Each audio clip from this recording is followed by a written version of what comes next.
Good afternoon. My colleagues and I remain squarely focused on our dual mandate to promote maximum employment and stable prices for the American people.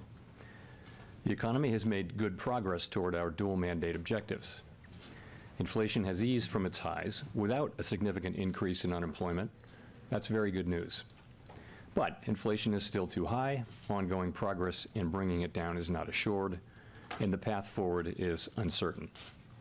I want to assure the American people that we are fully committed to returning inflation to our 2% goal.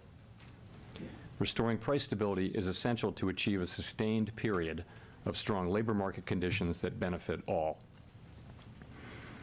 Today, the FOMC decided to leave our policy interest rate unchanged and to continue to reduce our securities holdings. Over the past 2 years, we have significantly tightened the stance of monetary policy.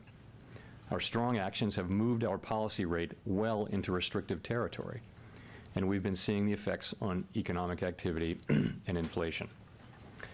As labor market tightness has eased and progress on inflation has continued, the risks to achieving our employment and inflation goals are moving into better balance.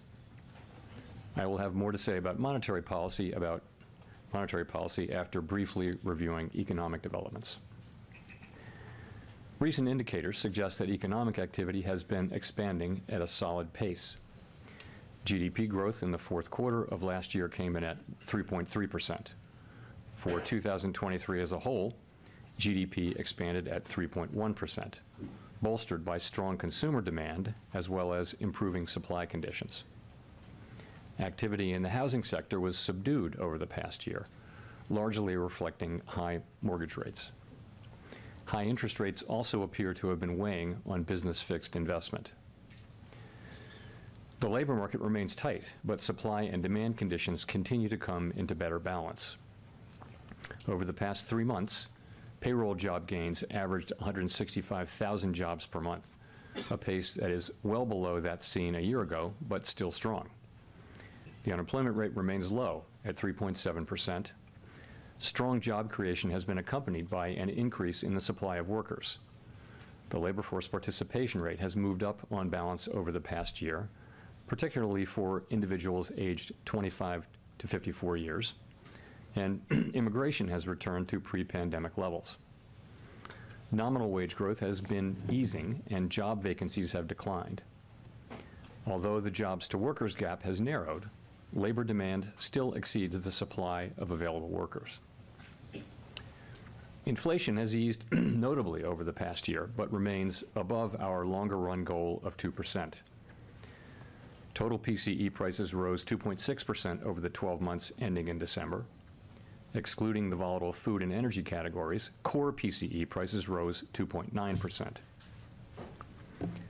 The lower inflation readings over the second half of last year are welcome, but we will need to see continuing evidence to build confidence that inflation is moving down sustainably toward our goal. Longer-term inflation expectations appear to remain well anchored, as reflected in a broad range of surveys of households, businesses, and forecasters, as well as measures from financial markets. The Fed's monetary policy actions are guided by our mandate to promote maximum employment and stable prices for the American people. My colleagues and I are acutely aware that high inflation imposes significant hardship as it erodes purchasing power, especially for those least able to meet the higher costs of essentials like food, housing, and transportation. We're highly attentive to the risks that high inflation poses to both sides of our mandate, and we're strongly committed to returning inflation to our 2% objective. Over the past 2 years, we have raised our policy rate by 5.25 percentage points, and we've decreased our securities holdings by more than $1.3 trillion. Our restrictive stance of monetary policy is putting downward pressure on economic activity and inflation. The committee decided at today's meeting to maintain the target range for the federal funds rate at 5.25 to 5.5%, and to continue the process of significantly reducing our securities holdings. We believe that our policy rate is likely at its peak for this tightening cycle, and that, if the economy evolves broadly as expected, it will likely be appropriate to begin dialing back policy restraint at some point this year. But the economy has surprised forecasters in many ways since the pandemic, and ongoing progress toward our 2% inflation objective is not assured. The economic outlook is uncertain, and we remain highly attentive to inflation risks. We are prepared to maintain the current target range for the federal funds rate for longer, if appropriate. As labor market tightness has eased and progress on inflation has continued, the risks to achieving our employment and inflation goals are moving into better balance. We know that reducing policy restraint too soon or too much could result in a reversal of the progress we've seen on inflation and ultimately require even tighter policy to get inflation back to 2%. At the same time, reducing policy restraint too late or too little could unduly weaken economic activity and employment. In considering any adjustments to the target range for the federal funds rate, the committee will carefully assess the incoming data, the evolving outlook, and the balance of risks. The committee does not expect that it will be appropriate to reduce the target range until it has gained greater confidence that inflation is moving sustainably toward 2%. We will continue to make our decisions meeting by meeting. We remain committed to bringing inflation back down to our 2% goal and to keeping longer-term inflation expectations well anchored. Restoring price stability is essential to set the stage for achieving maximum employment and stable prices over the longer run. To conclude, we understand that our actions affect communities, families, and businesses across the country. Everything we do is in service to our public mission. We at the Fed will do everything we can to achieve our maximum employment and price stability goals. Thank you. I look forward to our questions.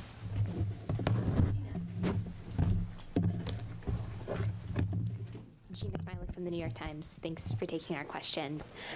Obviously, in the statement and just in your remarks there, you note that you don't want to cut interest rates without greater confidence that inflation is coming down fully. I wonder, what do you need to see at this point to gain that confidence? And as you make those decisions, how are you weighing recent strong growth in consumer spending data against the sort of solid inflation progress you've been seeing? Sorry, say that last part again. How are you weighing the growth data and consumption data, which have been surprisingly strong, against inflation data? Okay.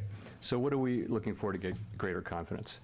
Let me say that we have confidence. We're looking for greater confidence that inflation is moving sustainably down to 2%. Implicitly, we do have confidence and it has been increasing, but we want to get greater confidence. What do we want to see? We want to see more good data. It's not that we're looking for better data. We're looking at continuation of the good data that we've been seeing. And a good example is inflation. So we have 6 months of good inflation data. The question really is, that 6 months of good inflation data, is it sending us a true signal that we are in fact on a path, sustainable path down to 2% inflation? That's the question. And the answer will come from some more data that's also good data. It's not that the 6-month data isn't low enough. It is. It's just a question of, can we take that with confidence that we're moving sustainably down to 2%? That's really what we're thinking about.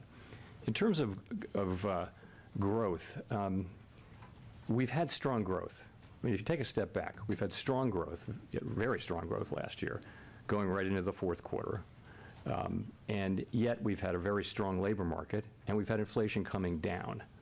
So I think, whereas a year ago we were thinking that we needed to see some softening in economic activity, that hasn't been the case. So I think we look at stronger growth. We don't look at it as a problem. I think at this point we want to see strong growth. We want to see a strong labor market. We're not looking for a weaker labor market. We're looking for inflation to continue to come down as it has been coming down for the last 6 months. And I'm sorry, if I could just follow up very quickly. When you say that you want to make sure that it's a true signal, is there anything that you're seeing in the data that makes you doubt that it's a true signal at this stage? No, I think I would say it seems to be the likely case that we will achieve that confidence, but we have to achieve it, and we haven't yet. And so, I mean, it's a good story. We have 6 months of good inflation, but you can, and you know this, you can look behind those numbers and you can see that a lot of it's been coming from goods inflation, for example, and goods inflation running significantly negative. It's a reasonable assumption that over time, goods inflation will flatten out, probably approximate zero. That would mean the services sectors would have to contribute more. So, in other words, what we care about is the aggregate number, not so much the composition, but we just need to see more. That's where we are as a committee. We need to see more evidence that sort of confirms what we think we're seeing, and that tells us that we are on, gives us confidence that we're on a path to, a sustainable path down to 2% inflation. Nick. Nick Timros of the Wall Street Journal. Chair Powell, it seems to me you raised rates rapidly over the last 2 years for two reasons. One was the risk of a wage price spiral. Two, there were risks of inflation expectations becoming unanchored. This morning's ECI report for the fourth quarter shows private sector payroll growth running at a sub 4% pace. Inflation expectations are very close to where they were before the inflation emergency of the last 3 years. And given that you appear to have substantially cut off these two tail risks, and that you've judged here today current policy is well into restrictive territory, what good reason is there to keep policy rates above 5%? Are you really going to learn more waiting 6 weeks versus 3 months from now that you have avoided those two risks? So, as you know,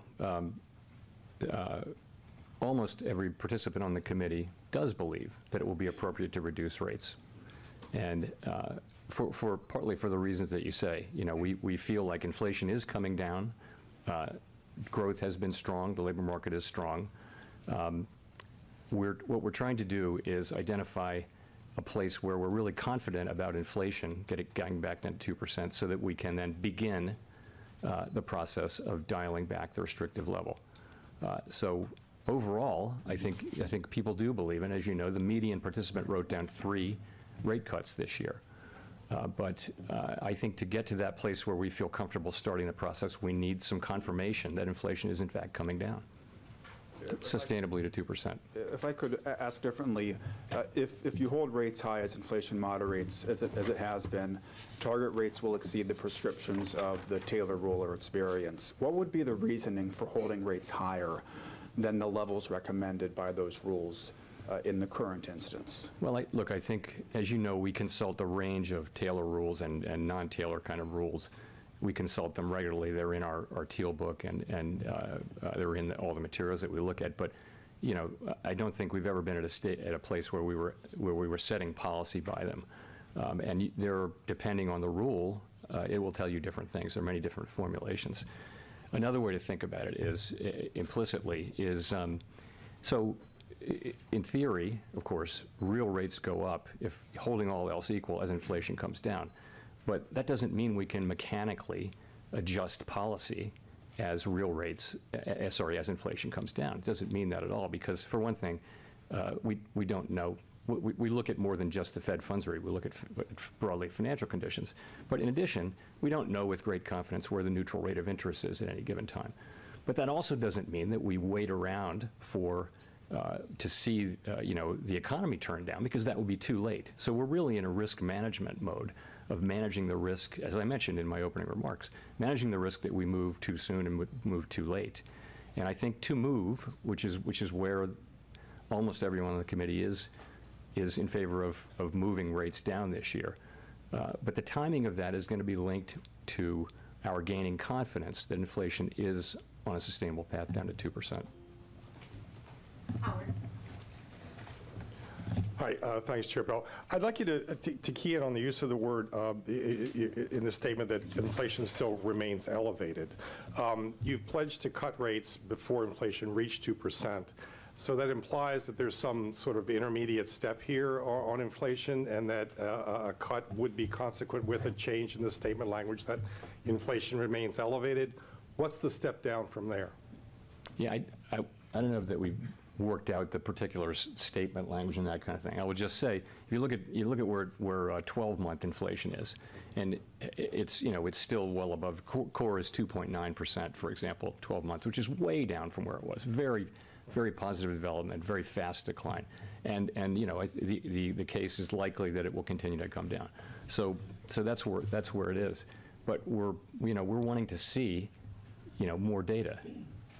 So if I could follow up on that, the statement allows that you want greater confidence on inflation falling before you cut, but it doesn't mention the other side of the mandate, a slide in employment. Would a slide in employment also bring you to the point of cutting rates?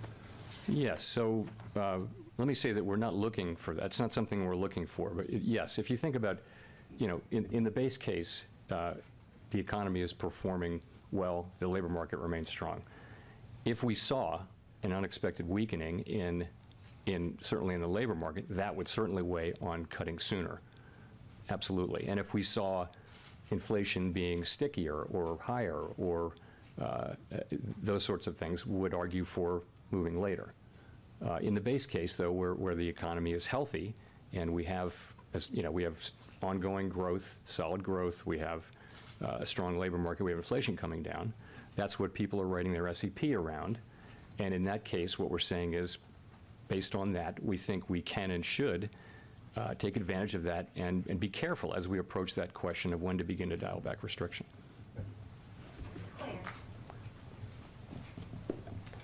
Claire Jones, Financial Times. Just to circle back to the greater confidence aspect of the statement, there's been a lot of unanimity in recent meetings. I'm just wondering, going forward, when it comes to all needing greater confidence, is the unanimity, or at least consensus among FOMC members, about what the threshold for that greater confidence is? And if not, could you maybe tell us a little bit about the discussion today on, what the variations between FOMC members was on what constitutes enough confidence to cut rates, and also if there was any variation on how quickly that greater confidence threshold could be reached? Thank you. We're not really at that stage. There was no proposal to cut rates. Some people did talk about their view of the rate path. I would point you to the SEP as good evidence of where people are, although it is one cycle later. So, we're not at a place of really working out those kinds of details because we weren't actively considering moving the federal funds rate down.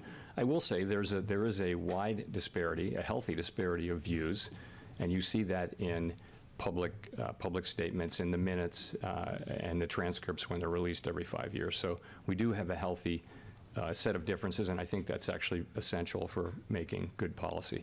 We're also able to reach agreement generally because we listen to each other, we compromise, and even though not everybody loves what we do, they're able to, for the most part, able to join in. To me, that's a well-functioning public institution. Rachel. Hi, Chair Powell, Rachel Siegel from the Washington Post. Thanks for taking our questions.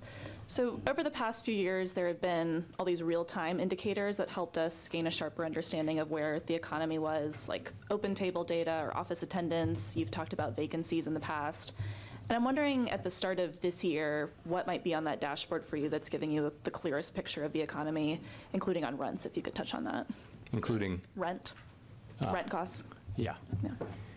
Well, so we're not, it's not the pandemic, so we can actually rely on more traditional forms. People are working, they're getting wages, and the economy is largely reopened and is broadly normalizing, as you see. So I wouldn't say we're looking at that sort of more innovative data as much. You point to rent, so of course we follow the components of inflation very carefully, which would be goods inflation. I talked about that a little bit. You mentioned housing inflation, so the question is, when will these lower market rents find their way into measured rents as measured in PCE inflation? And we think that's coming, and we know it's coming. It's just a question of when and how big it'll be. So, but that's in everyone's forecast, I would say. So that will help. But at the same time, we think goods inflation will probably, it's been giving a lot of disinflation to the effort, and probably that declines over time. But it may well have some more time to run. The supply chains are not perfectly back to where they were. In addition, it takes time for the healing process to get into prices. So there may be still a tailwind. We'll find out with that. So we look at the things that relate to our mandate very carefully, and as you would imagine. I guess just as a quick follow-up, do you feel comfortable at this point saying the economy has reached a soft landing, or is that part of looking for more confidence? No, I wouldn't say we've achieved that, and I think we have a ways to go. Inflation is still, core inflation is still well above target on a 12-month basis. 12 months is our target. Certainly, I'm encouraged, and we're encouraged by the progress, but we're not declaring victory at all at this point. We think we have a ways to go. Steve. Thank you, Mr. Chairman. You've said that you would know the neutral rate by its works. So I'm wondering what you could tell me. How do you believe the neutral rate is working? We're telling you right now that growth is stronger. In other words, how much is the economy really being restrained right now by the current funds rate? And how much restraint does it really need additionally if inflation is still coming down? So I think you do see in the interest-sensitive parts of the economy, you do see, for example, housing, you see the effects, you do. Your second question, though, really, I think is important, and that is a lot of this has come through, a lot of the disinflationary process has come through the healing of supply chains and also of the labor market. So you've seen that, that other set of factors is really different from other cycles and has brought that working with tighter policy, which has enabled the supply side to recover, I think is that mixture has been behind what has enabled this. So no, we really do think that we're having an effect broadly across the economy. I would point to the interest-sensitive parts of the economy as well as spending generally.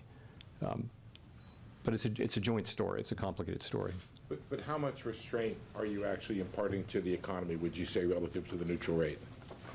So I think it's of course, you know that it's not something you can identify with any precision. But a standard approach would be to take the nominal rate, 5.3%, let's say, and subtract sort of a forward measure of inflation. If you do that, and there are many, many ways to calculate the neutral rate, but that's one I like to do. And you're going to get to something that is materially above mainstream estimates of neutrality, of the neutral rate. You will. But at the same time, you look at the economy and you say, this is an economy that grew 3.1% last year. And you say, what does that tell you about the neutral rate? What's happening, though, is the supply side has been recovering in the middle of this. So that won't go on forever. So a lot of the growth we're seeing it isn't just a tug of war between interest rates and demand. You're getting, more activity because of labor market healing and supply chains healing. So I think the question is, when that peters out, I think the restriction will show up probably more sharply. Rich. Thank you. Sorry. Thanks for taking the question, Mr. Chairman. You mentioned earlier we're not seeking a weaker labor market, I think you said. Can you talk a little bit more about that? Do you think the labor market now is back to quote-unquote normal, and that we can achieve the inflation target without wage gains coming back down to what they were pre-pandemic? Even with today's ECI levels, they were still above those pre-pandemic levels. I think the labor market, by many measures, is at or nearing normal, but not totally back to normal. And you pointed to one or more of them. So I think job openings are not quite back to where they were. Wage increases rather are not quite back to where they would need to be in the longer run. I would look at it this way, though. The economy is broadly normalizing, and so is the labor market.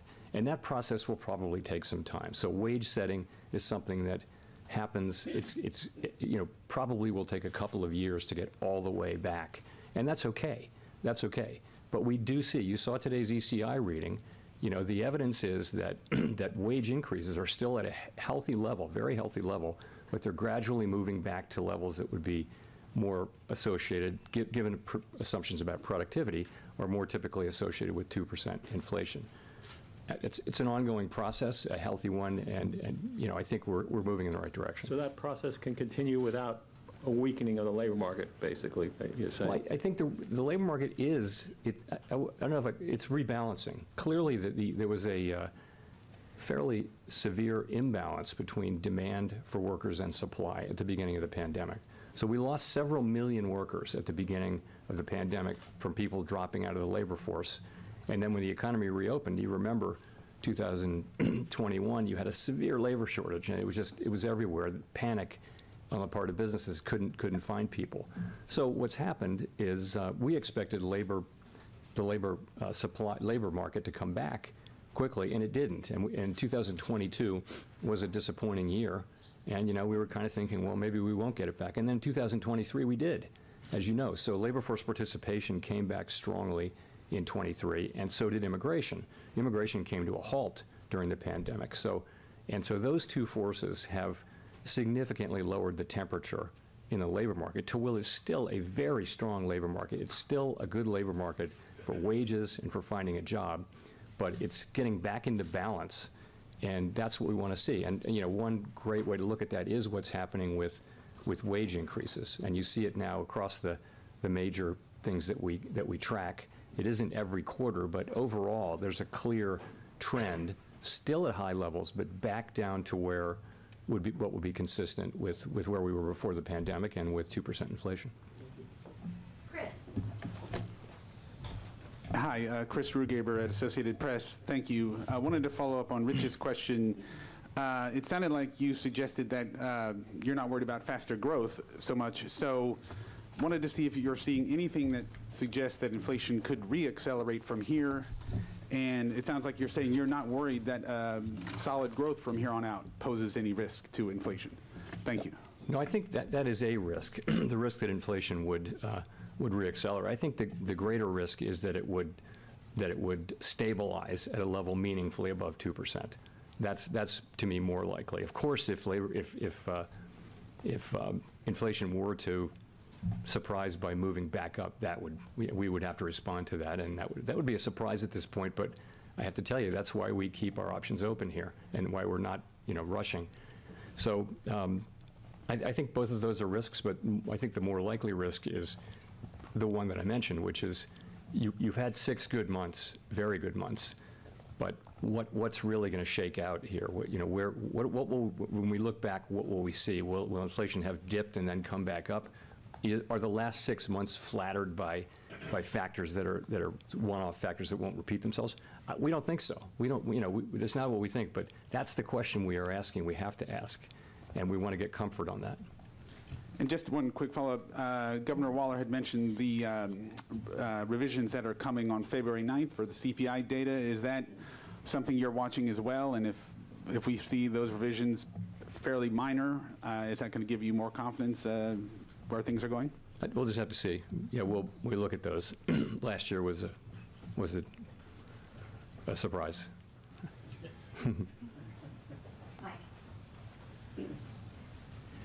Michael McKee, Bloomberg Radio and Television. If you don't want to use the term soft landing, would you say at least that from your point of view now, the other scenario of a hard landing caused by the Fed is off the table, or the risks have diminished very much?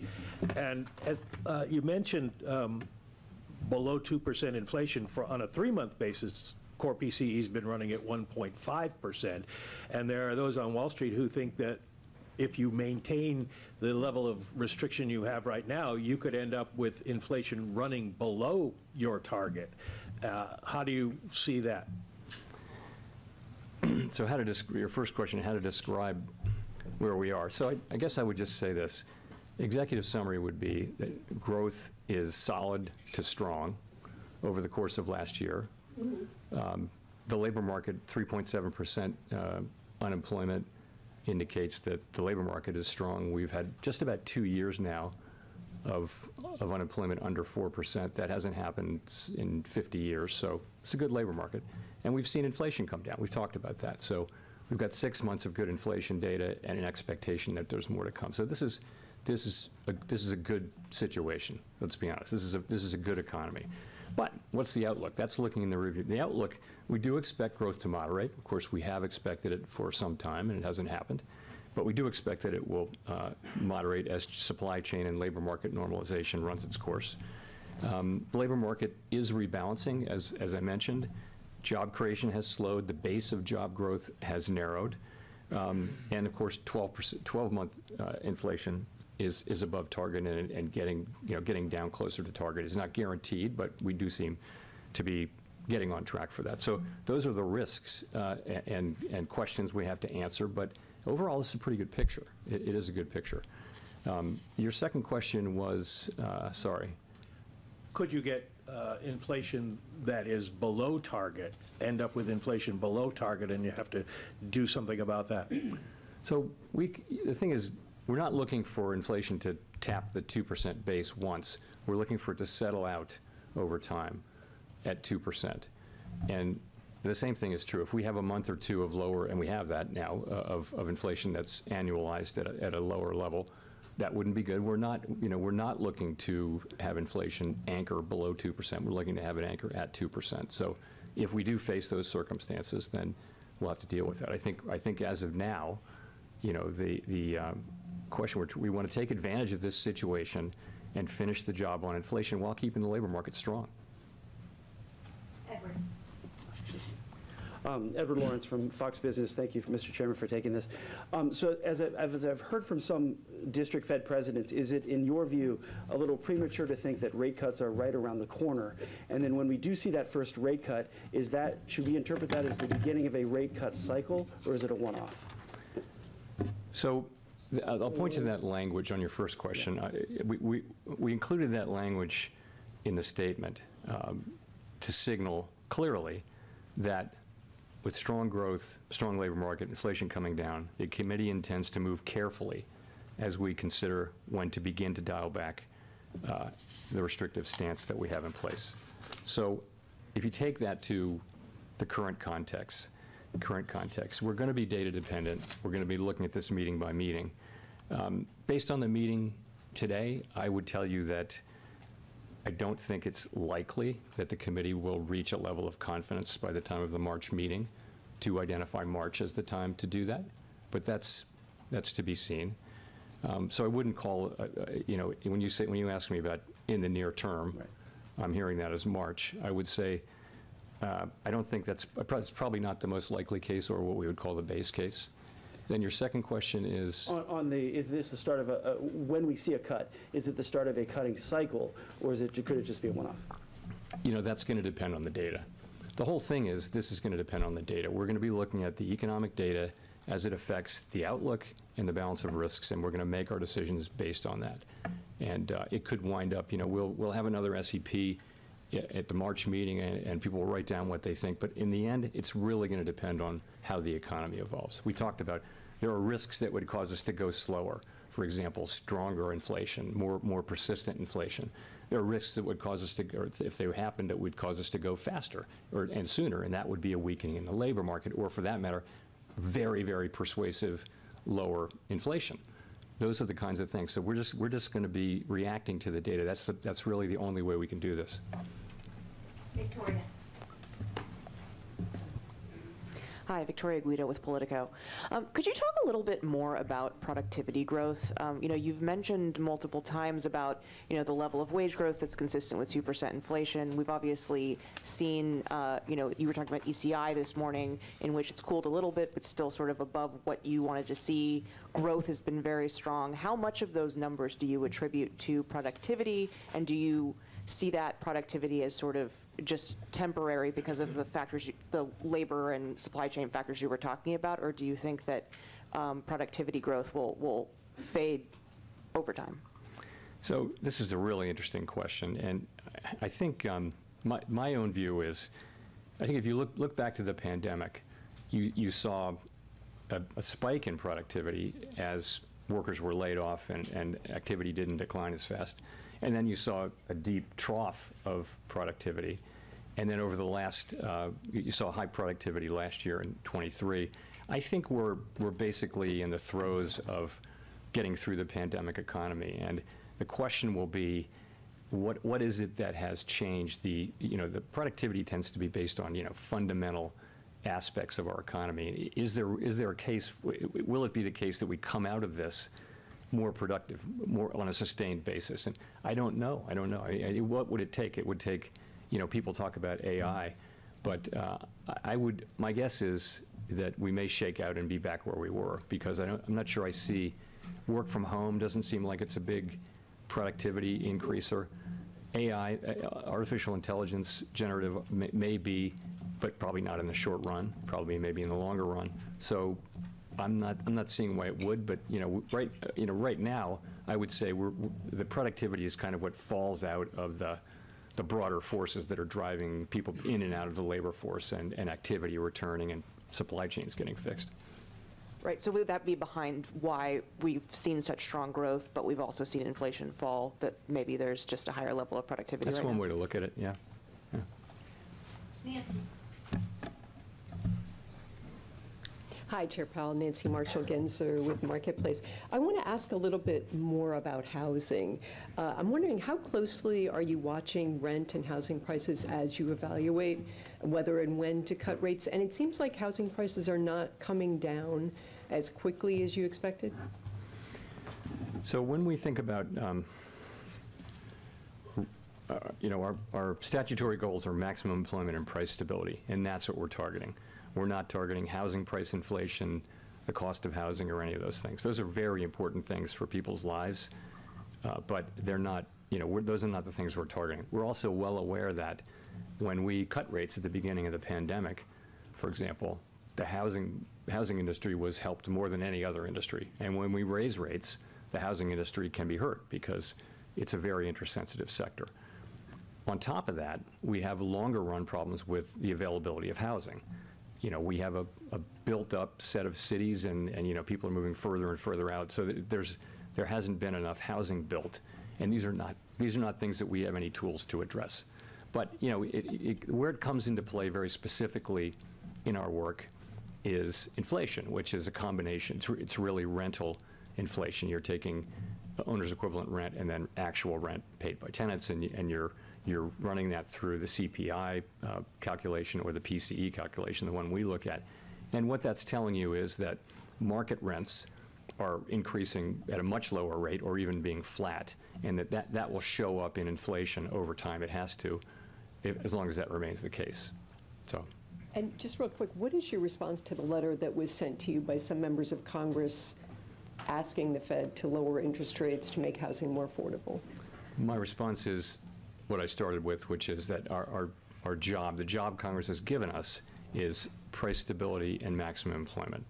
Price stability is absolutely essential for people's lives, most importantly, not most importantly, mostly for people at the lower end of the income spectrum who are living at the edges, at the margins. And so for someone like that, high inflation in the necessities of life, right away you're in trouble, whereas even middle-class people have some scope to absorb higher costs. So we have to it's our job, it's what society has asked us to do, is to get inflation down, and the tools that we use to do it are interest rates. So that's how we think about that. Courtney. Courtney Brown from Axios. Can you give us some insight into whether the committee discussed the possibility of slowing balance sheet runoff in the months ahead? Yes. So I would start by saying that balance sheet runoff so far has gone very well. And as the process has continued, we're getting to that time where questions are beginning to come into greater focus about the pace of runoff and all that. So at this meeting, we did have some discussion of the balance sheet, and we're planning to begin in-depth discussions of balance sheet issues at our next meeting in March. So those questions are all coming into scope now, and we're focusing on them. But we're at the beginning of that process, I would say. Quick follow-up. Is it the case that the Fed would decide to lower rates and make adjustments to the balance sheet runoff in tandem? Yes, we do. We see those as independent tools, and so they don't. For example, if you're normalizing policy, you might be reducing rates but continuing to run off the balance sheet. In both cases, that's normalization. But from a strict monetary policy standpoint, you could say we're loosening in one with tightening. So that could happen. It's not something we're planning or thinking about, but right now we're thinking about getting to a place where we're going to see the balance sheet runoff to continue. We're watching it carefully, and as I said, we'll be looking into that as a committee starting in March. Thanks. Simon Urbanovich with The Economist. Thank you, Chair Powell. You've mentioned 6 good months of inflation data, but that not being enough to build up confidence. Based on your previous response that your base case is you probably wouldn't start easing yet in March, the implication is that 8 good months might not be enough either. Roughly how many months do you think you might need of good inflation data to be confident? Yeah, I'm not in a position to put a number on it. I'm just going to say it's not that we don't have any confidence. We have growing confidence, but not to the point where we feel like it's a highly consequential decision to start the process of dialing back on restriction, and we want to get that right. And we feel like the strong economy, strong labor market, inflation coming down, it gives us the ability to do that. We think that's the best way we can serve the public, because ultimately we've made a lot of progress on inflation. We just want to make sure that we do get the job done in a sustainable way. That's how we're thinking about it. In terms of when that'll be, that'll all come out of our communications, and we won't keep that a secret.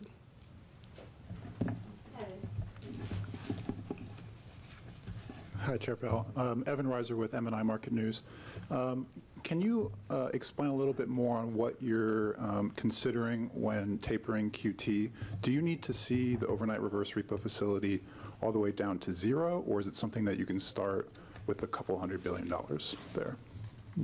Not a decision that we've made, but I wouldn't think we wouldn't be taking a position that it's got to go to zero. I mean, if it were to stabilize at a different level, but that's not a decision that we've made. That's what we'll be talking about at the March meeting.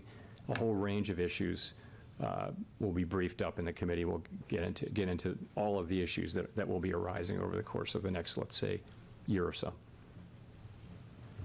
Greg. Thanks, Greg Robb from Market Watch. Chair Powell, I want to change gears a little bit.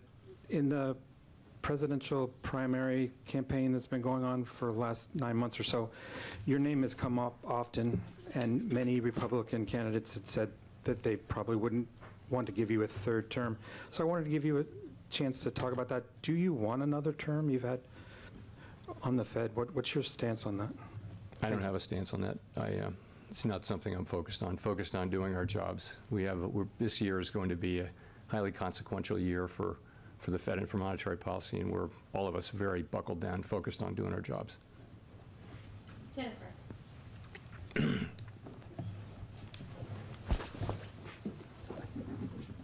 Thank you, Chair Powell. Jennifer Schonberger with Yahoo Finance.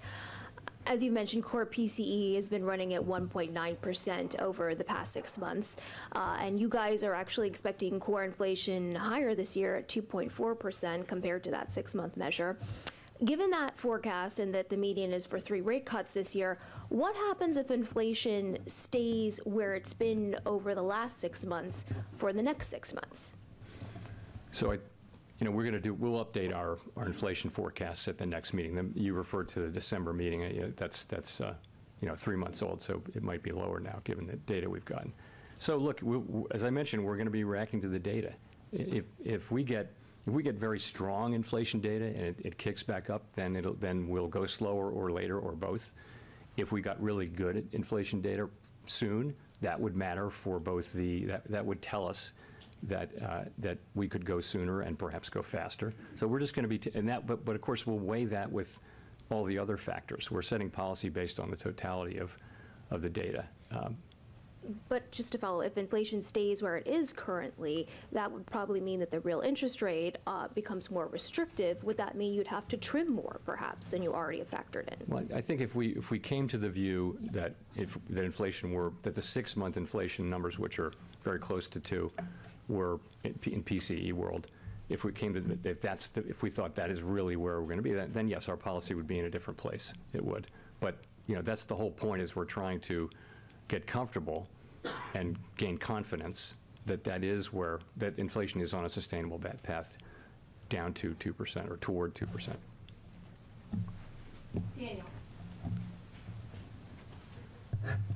Hi, Chair Powell. Daniel Avis, Agence France-Presse. I just wondered if I could get your comment on the recent consumer confidence data. It seems to suggest that consumers are sort of moving towards a much more optimistic view of the economy. I just wonder, is it fair to say that they're moving towards where the Fed appears to have been in recent months? And do you think that inflation and falling inflation perhaps has played a role in that? And what challenges do you see going forward? Thank you. Yeah, so it's been interesting that confidence surveys have been weak at a time when unemployment has been low, very low, historically low for a couple of years. But nonetheless, that's been the case, and we've asked ourselves why that is. And one obvious answer, we don't pretend to have perfect wisdom on this, but one obvious answer is that the price level is high. So prices went up much more than 2% per year for a couple of years, and people are going to the store, and they're paying much more for the basics of life than they were 2 years ago, 3 years ago, and they're not happy about it. And it's fine that inflation's coming down, but the prices they're paying are still high. So that is what that has to be some part of why people are unhappy, and they're right to be unhappy. You know, this is why we need to keep price stability. It's why we need to do our jobs, is so that people don't have to deal with things like this. In terms of you're right. In recent surveys, you've seen a couple of significant increases in consumer confidence or happiness with the economy. I guess that's a good thing. That can support spending, can support economic activity. There's some evidence of that. But you're right, it is a fact that we have seen a meaningful increase. I think levels of confidence are still maybe not as high as they've been at various times, but they certainly have come up.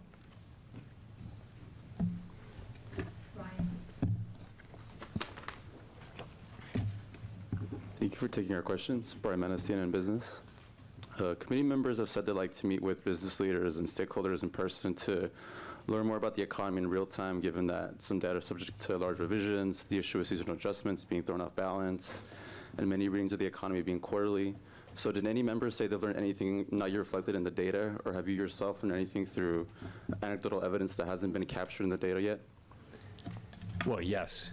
I'm a big believer that yes. So we do meet with outside groups who come from all different parts of the economy, and I always feel like I spent most of my life in the private sector looking at companies, individual management teams, and then building out from that. And so starting with GDP data and working into what's actually affecting people's lives is challenging. It's very hard. So I really like anecdotal data. In addition, as you know, the 12 reserve banks have really the best network of anyone. That in all their districts, they're talking to, not just the business community, but the educational, medical, all nonprofit community. They have arms into all of that. And so when they come back, that's what goes into the beige book. But that they come back, and what each Reserve Bank president does is, during the Outlook go-around, they'll say, in my district, and they'll talk about 100 conversations. They won't talk up. They will give you input based on 100 conversations that they've had with people of all different walks. And I personally find it very helpful in understanding what's going on. And also, I think you hear things before they show up in the data sometimes. Did any of them notice slowing economy based on what they've heard from their district? Yes. I mean, if you look back at the last, not this beige book, but the one before, there was a lot of slower activity. I think that what you're hearing now is things are picking up a bit.